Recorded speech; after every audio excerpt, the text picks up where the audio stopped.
How to use parental control in LinkedIn. Now, LinkedIn does not have a specific parental control section for minors, but you can use the general privacy settings to limit your child's online visibility and interaction. Now, these settings are managed through a child's own account and focused on controlling who can see their activity, view their profile, and contact them.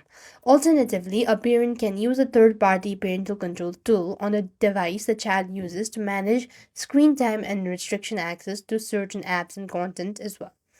If you want to manage profile visibility, you simply want to open up the LinkedIn app on your child's device, and afterwards you want to tap on the profile initials from the left hand side corner, go to settings from the list, and then click on account preferences from the section.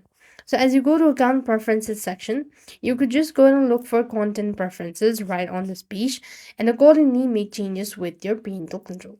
Next, you could also click on visibility. Here as well, you'll be able to find the option in order to enable this.